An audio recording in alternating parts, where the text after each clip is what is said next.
بسم اللہ الرحمن الرحیم۔ عزیزان من، ہمارا آج کا موضوع ایک دفعہ پھر پاکستان ملٹری اکیڈمی کا قیام ہے، پارٹ 2۔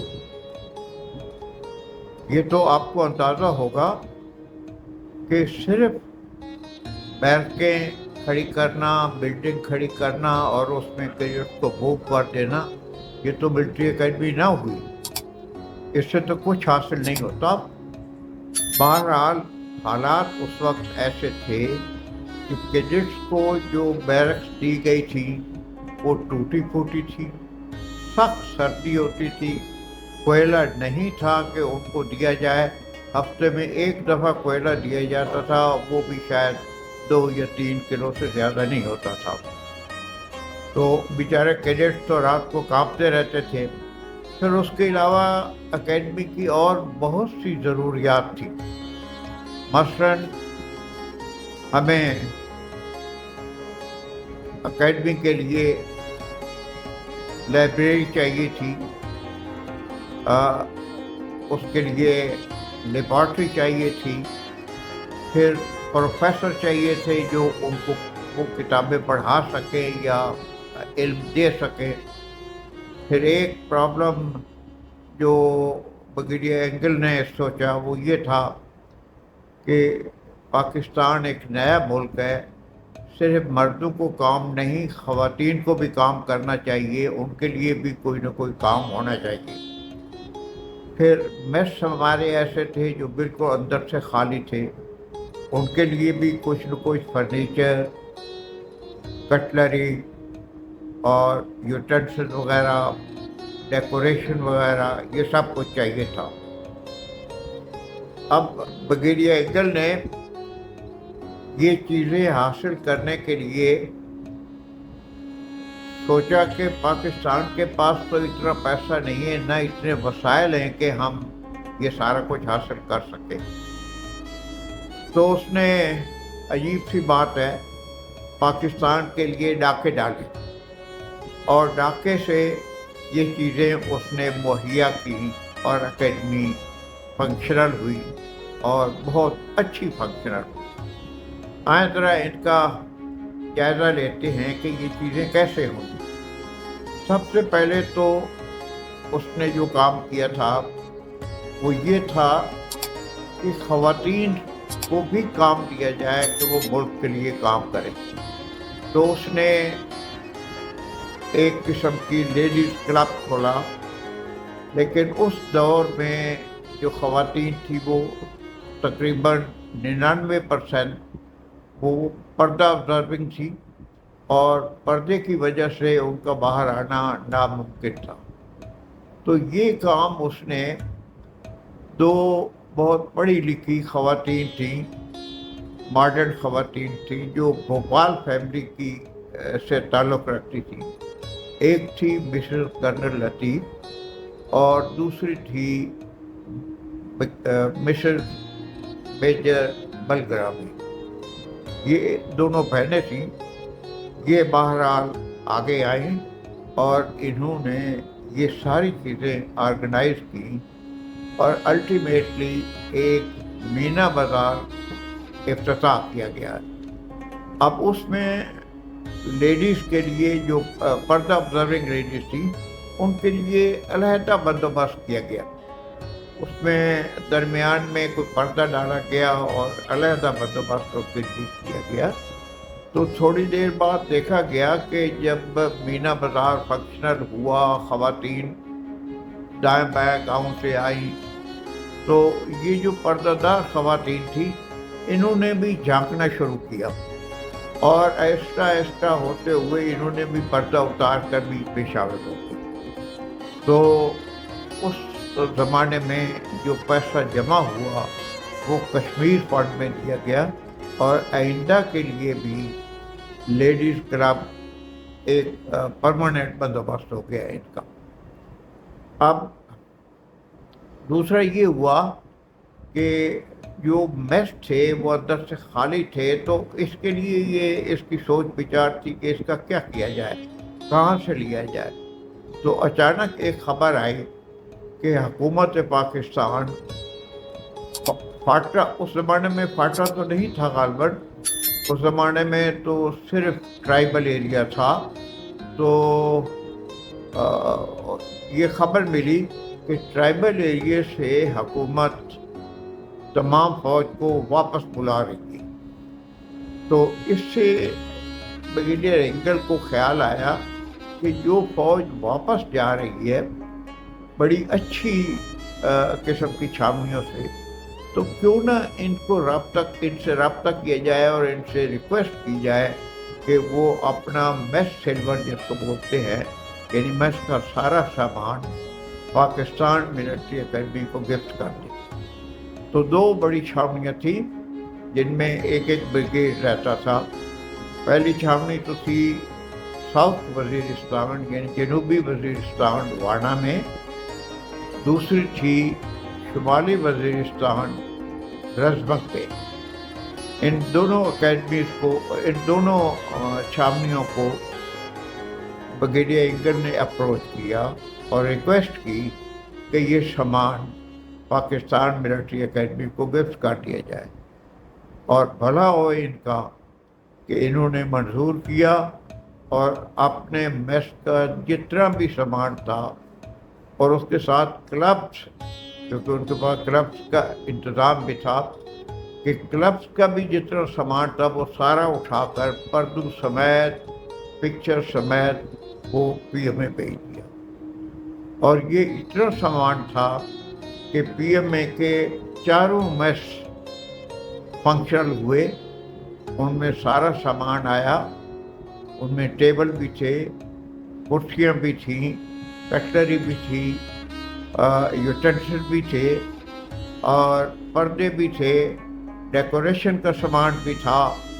تو بریگیڈیئر اینگل بہت خوش ہوا اور اس نے ان میسج کو نام بھی دے دیا کہ وانا بریگیڈ اور رزمک بریگیڈ کا، جو کیڈٹس کے لیے بھی ایک بہت اچھی چیز ثابت ہوئی. انہیں اینٹی روم بھی مل گیا جہاں وہ بیٹھ کر اپنے ریلیکس ہوتے تھے اور ان کو باقی ساری سہولیات بھی مل گئی.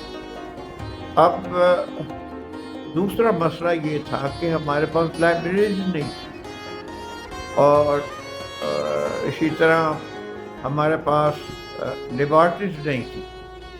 اس کے لیے یہ بریگیڈیئر صاحب اخبار پڑھتے رہتے تھے. اس دور میں بہت مشہور اخبار جو تھا وہ سول اینڈ ملٹری گزٹ تھا. تو اس میں ایک دن اس نے خبر پڑھی کہ کالجز کا جتنا بھی سامان ہے وہ غنڈے اٹھا کر تباہ کر رہے ہیں اور لیبارٹریز کا سامان بھی بہت خراب کیا جا رہا ہے، اور اسی طرح جو جانے والے پروفیسرز ہیں انہوں نے بھی کچھ خرابی کی ہے. تو اس کو خیال آیا کہ کیوں نہ یہ سامان ہم ڈاکہ ڈالیں اور لے کر آئیں. تو یہ فوری طور پہ کمشنر کے پاس گیا اور کمشنر کو ریکویسٹ کی کہ سر اس طرح کا یہ جو اخبار کا پیس بھی دکھایا کہ سامان لوٹا جا رہا ہے، تباہ کیا جا رہا ہے، تو کیوں نہ ہم یہ ایک آرگنائز طریقے سے ڈاکہ ڈالیں اور یہ سامان لوٹ کر پاکستان ملٹری اکیڈمی کے لیے لے جائیں. تو پہلے تو کمشنر بڑا حیران ہوا کہ یہ کس قسم سے ریکویسٹ آ رہی ہے، اور وہ بھی ایک سینئر آفیسر بریگیڈیئر سے. تو بہرحال بعد میں اس نے بھی سوچا کہ واقعی اگر اکیڈمی کا بھلا ہوتا ہے تو ہمیں کر دینا چاہیے. تو اس نے فوری طور پہ پولیس کمشنر کو بلایا اور پولیس ایس پی کو بلایا، ان سے مشورہ کیا گیا. تو یہ دونوں متفق ہو گئے کہ ٹھیک ہے یہ سامان آپ لے جائیں. اب انہوں نے ٹائم اور جگہ مقرر کی کہ کس طرح یہ سامان لوٹا جائے اور کہاں سے لوٹا جائے. تو اسی وقت بریگیڈیئر اینگل ایک آرمی سروس یونٹ کے پاس گیا، اے ایس پی کی یونٹ کے پاس، اور ان سے کچھ ٹرک ادھار مانگے جو انہوں نے دے دیے. تو یہ ٹرک لے کر مقررہ وقت پہ پہنچا، اس مقررہ جگہ پہ پہنچا جہاں ایس پی بھی آیا ہوا تھا، اور اس نے فرنٹیئر کو ایک ایف سی یونٹ سے کچھ جوان مانگے، وہ بھی اس کو مل گئے۔ اب ان جوانوں کی معرفت اس نے ٹھیک جتنے بھی کالج تھے ان کو لوٹا، ان کی لیبارٹری کا سامان لوٹا، ان کی لائبریری کا سامان لوٹا اور پی ایم میں لایا۔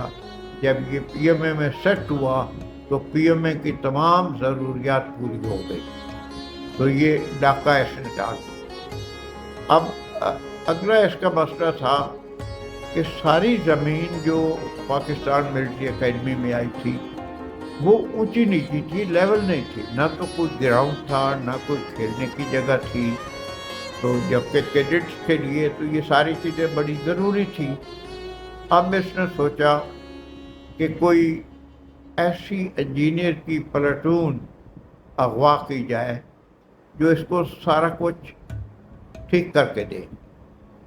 تو ایک دن یہ پنڈی کلب میں بیٹھا پی رہا تھا، ساتھ ایک کیپٹن صاحب تھے، تو اس نے کیپٹن صاحب بڑا مغموم قسم کا بیٹھا تھا، تو اس نے کیپٹن صاحب سے پوچھا کہ بھائی آپ کیوں پریشان بیٹھے ہیں؟ تو کپتان نے بتایا کہ سر میں یہاں سے ختم کر کے واپس انگلینڈ جا رہا ہوں، اور میری یونٹ جو ہے سارے پنجابی یونٹ ہے اور بہت اچھی یونٹ ہے، یہ یونٹ میرے ساتھ سیکنڈ ورلڈ وار میں لڑی ہے، بہت بہادری سے لڑی ہے، بہت تعاون کرنے والی یونٹ ہے، میں چاہتا ہوں کہ انہیں بڑا کھانا دیا جائے، اور مجھے ان سے جدائی ویسے بھی پریشان کر رہی ہے، لیکن میرے پاس کوئی وسائل نہیں کہ میں انہیں کھانا دے دوں۔ تو بریگیڈیئر اینگل نے یہ ایک اچھا موقع جانا، تو اس نے کیپٹن سے ریکویسٹ کی کہ ٹھیک ہے، اگر تم چاہو تو میں تمہیں یا تمہاری یونٹ کو ایک بہت اچھا کھانا دینے کے لیے تیار ہوں، اتنا اچھا کہ وہ زندگی بھر یاد رکھیں، لیکن اس کے لیے تمہیں کاکول آنا پڑے گا ہفتے بھر کے لیے، اور اپنا سارا سامان لانا پڑے گا، اور ہمارے کچھ کام ہیں وہ کر دیں۔ تو بہرحال جب ڈسکشن ہوئی تو وہ کپتان راضی ہو گیا، تو اس نے یہ بھی اس کو اشور کروایا کہ ٹھیک ہے، میں اجازت بھی جی ایچ کیو سے لے لوں گا، آپ کو کوئی پریشانی بھی نہیں ہوگی، اور آپ اپنا سامان لے کر آئیں، سب کچھ ٹھیک ہوگا۔ تو دوسرے دن کیپٹن صاحب بما اپنی یونٹ کے کاکول پہنچ گئے، ان کے پاس گریڈر بھی تھے اور ہیوی مشینری بھی تھی جو ہر قسم کے گراؤنڈ کو لیول کر سکتی تھی۔ تو اس نے جو لیول کرانا شروع کیا کہ ایک ہفتے میں ہر چیز لیول کروا دی، تمام گراؤنڈ اس کے پاس آ گئے، ڈرل گراؤنڈ آ گیا اس کے پاس، اور باقی بھی جو اچھی چیزیں یہ سمجھتا تھا وہ بھی ساری اس نے کروا دی۔ اس کے بعد اس نے اس یونٹ کو بہت اچھا کھانا دیا اور یونٹ خوش خوش واپس چلی گئی۔ اب جب گراؤنڈ کو پکا کروانے کے لیے اس نے اکاؤنٹس برانچ کو اپروچ کیا تو یہ سارا راز کھول گیا کہ یہ تو ایک کمپنی لے کر گیا تھا اور ان کے اوپر بہت سارا پیٹرول خرچ ہو گیا۔ تو اکاؤنٹ برانچ نے جب یہ سارا کچھ ورک آؤٹ کیا تو وہ تقریباً 1.25 لاکھ روپیہ بنا جو انہوں نے بریگیڈیئر اینگل کے کھاتے میں ڈال دیا اور کہا کہ یہ آپ کی پے سے کاٹا جائے گا کہ آپ نے غیر قانونی کام کیا ہے اور غیر قانونی طور پہ آپ اس کو لے کر گئے ہیں، جو کہ اور غیر قانونی طور پہ انہیں کھانا بھی دیا ہے۔ تو بریگیڈیئر اینگل پریشان بھی ہوا، لیکن اس کی قسمت اچھی تھی، کچھ دنوں بعد اس کا ٹاکرا ڈیفینس منسٹر لیاقت علی خان سے ہوا۔ اس سے پہلے بھی ایک دفعہ یہ اگر آپ کو یاد ہو تو میں نے بتایا تھا کہ فیلڈ مارشل اکر لیک کے کمرے میں ان کی ملاقات ہوئی تھی۔ تو اس نے ساری کہانی ڈیفینس منسٹر لیاقت علی خان کو بتائی، تو اس نے کہا کہ یو ڈاکو، میں سارا کچھ جانتا ہوں، تم کیا ڈاکے مارتے رہے ہو، تم بہت بڑے ڈاکو ہو، تمہیں تو، اس نے ہنستے ہوئے کہا کہ تمہیں تو بزنس مین ہونا چاہیے تھا جس طرح کے تم نے کام کیے ہیں۔ بہرحال اس نے کہا کہ ڈاکو مجھے یہ بتاؤ کہ یہ کام تو نے کیا، یہ جو کھانا دیا ان کو تو یہ پیسے کہاں سے لائے تھے، کیا یہ بھی ڈاکہ ڈالا تھا؟ تو بریگیڈیئر انکل نے ہنس کر کہا کہ سر یہ بالکل جائز طریقے سے پیسے آئے تھے، میں نے کوئی ڈاکہ نہیں ڈالا۔ تو اس نے کہا کہ بتاؤ کہاں سے آئے یہ پیسے؟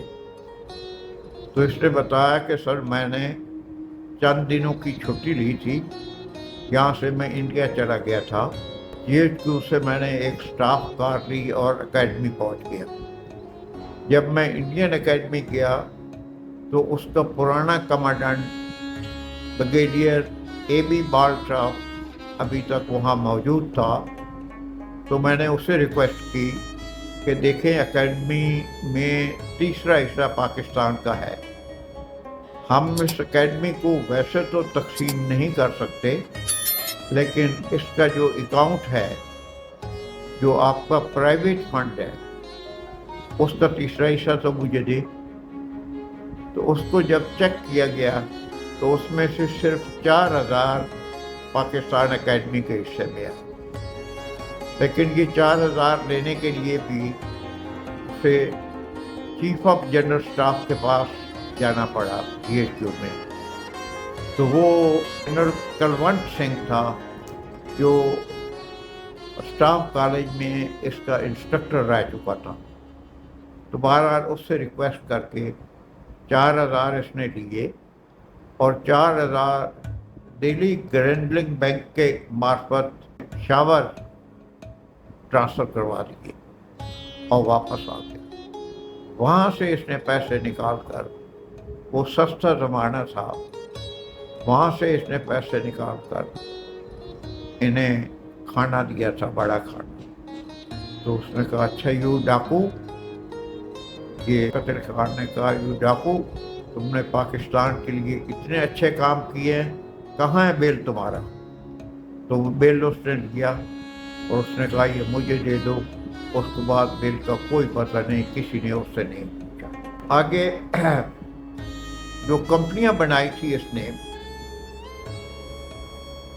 یہ اس وقت تک موٹیویشن نہیں ہو سکتی جب تک ان کمپنیوں کا تعلق کسی بڑے فائٹر گروپ یا عظیم جنرل سے اس کو اٹیچ نہ کیا جائے۔ اب اس نے سوچا کہ ان کی پچھلی کئی 100 سالوں میں تو کوئی ایسی جنگ ہوئی نہیں کہ ان کا کوئی عظیم جنرل سامنے آیا ہو۔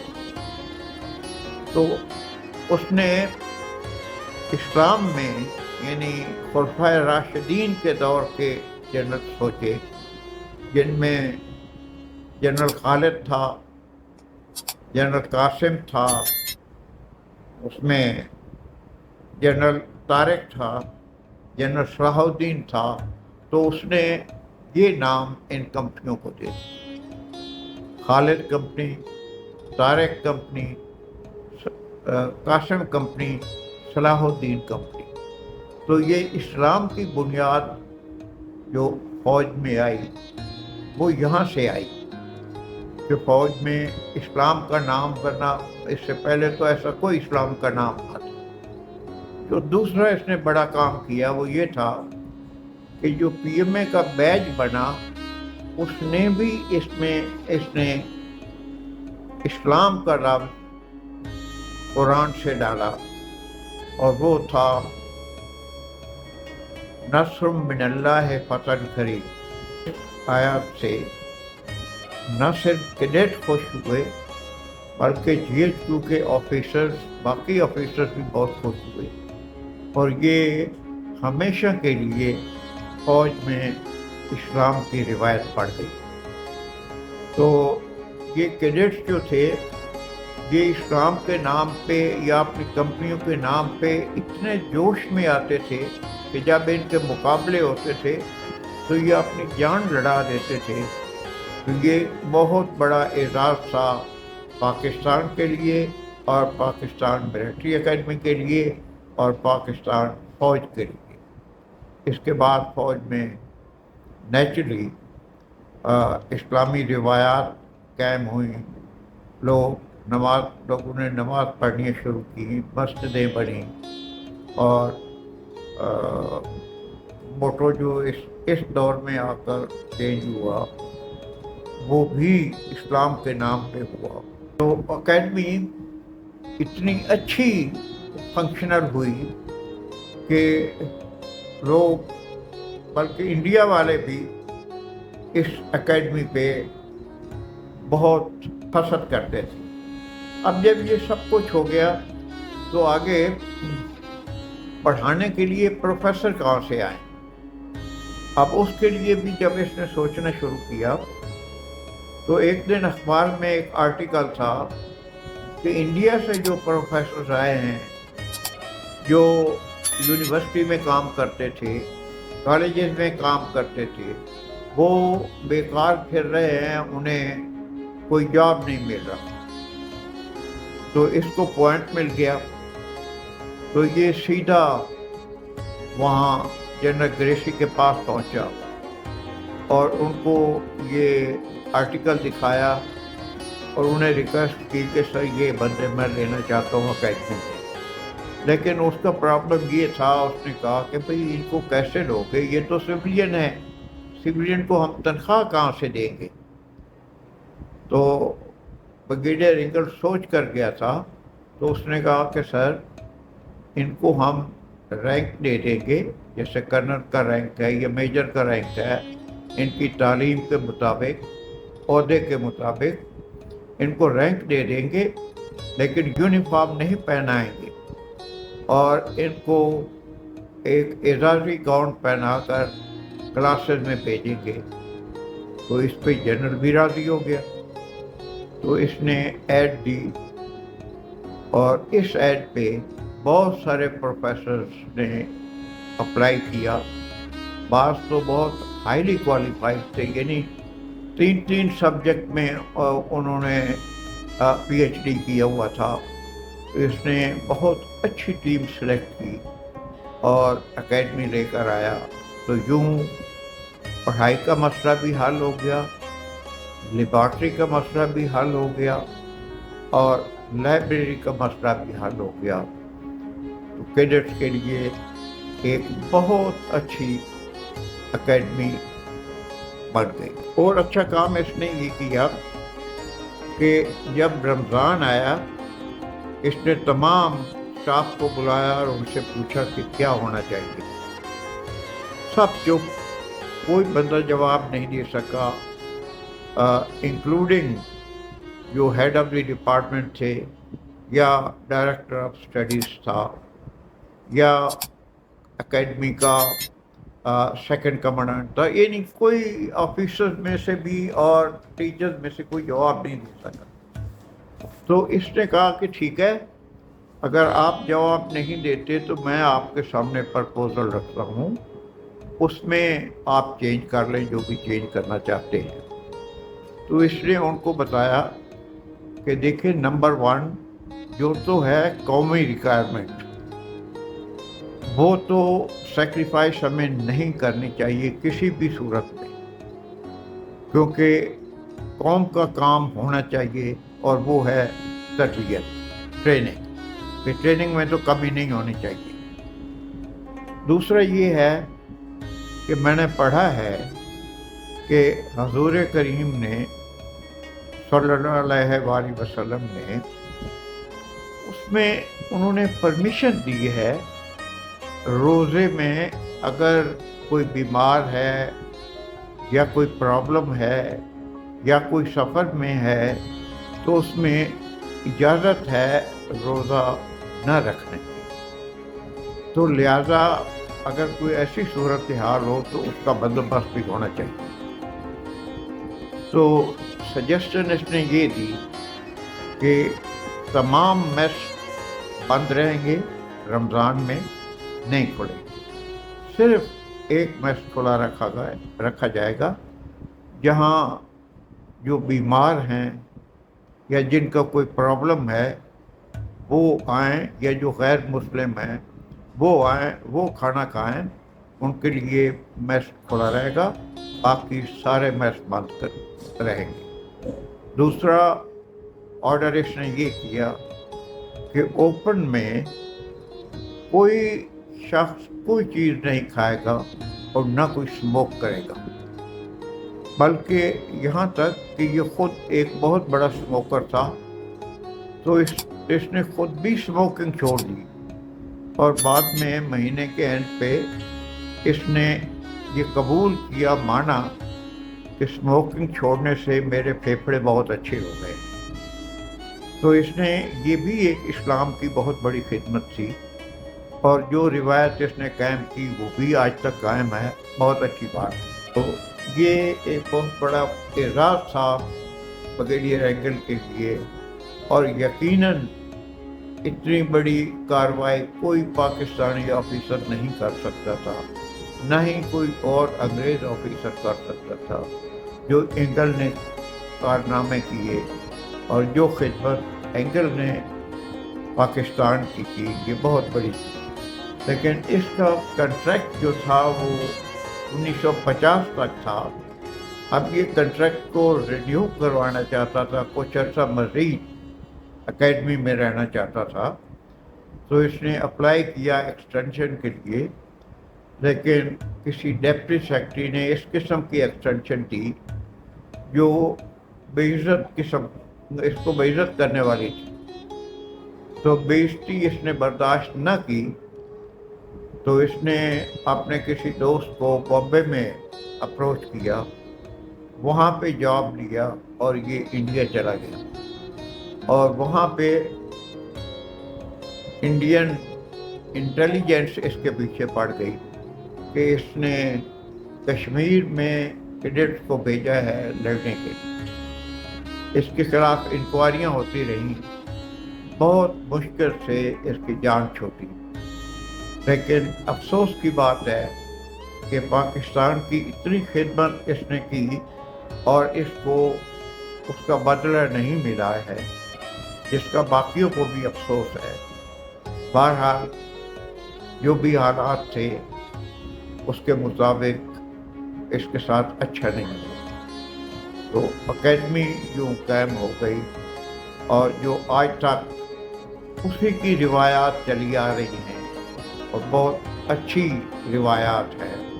میں انگلینڈ جب یہ واپس گیا ہے، اس نے ایک بایوگرافی بھی لکھی تھی، the last of the Bengal lancers. تو یہ انگلینڈ سے امریکہ شفٹ ہو گیا، وہاں انہوں نے ایک کیفے کھولا جس کا نام بھی انہوں نے بنگال لانسر رکھا۔ 1982 میں جنرل ضیاء الحق مرحوم نے انہیں انوائٹ کیا، پاکستان بلایا، ان کی بہت خدمت کی۔ یہ آپ لکیلی اس کی یونٹ بنگال لانسرز وہ پاکستان کے حصے میں آئی تھی، تو یہ اپنی یونٹ میں گیا، اکیڈمی میں گیا، وہاں اس کو اپنا پرانا دھوبی جو اس نے رکھا تھا وہ ابھی تک وہاں کام کر رہا تھا، وہ ایک ہندو تھا، تو اس سے اس کی ملاقات ہوئی، بہت خوش ہوا، باقی اکیڈمی کو دیکھ کر بھی بہت خوش ہوا یہ۔ اور جنرل ضیاء الحق نے اس کے کندھے پہ ہاتھ رکھتے ہوئے کہا، بنگل ہم آپ کو کبھی نہیں بھولیں گے، یاد رہے کہ بنگل اس کا فوجی نام تھا، سارے اس کو بنگل بنگل پکارتے تھے، حتیٰ کہ کمانڈر ان چیف بھی اس کو بنگل کے نام سے پہچانتا تھا۔ تو یہ شخص 1998 میں فوت ہوا. اس وقت اس کی عمر 89 سال تھی. تو اس کی خدمت کو واقعی یاد رکھا جائے گا, بھول نہیں سکتے. لہذا تو آئیں ایک دفعہ پھر نعرہ ماریں, پاکستان فوج زندہ باد, پاکستان پائندہ باد. لیکن میری ریکویسٹ آپ سے یہ ہے کہ آپ سبسکرائب کا بٹن دبانا نہ بھولیں, ساتھ بیل کا بٹن دبائیں اور لائک کا بٹن دبائیں. ہم آپ کے شکر گزار ہوں گے. بہت مہربانی. تو اکیڈمی فنکشنل ہوئی. بہت بہت مبارکباد پاکستان کے لیے, کیڈٹس کے لیے, پاکستان فوج کے لیے ایک بہت بڑا قدم اٹھایا. Thank you.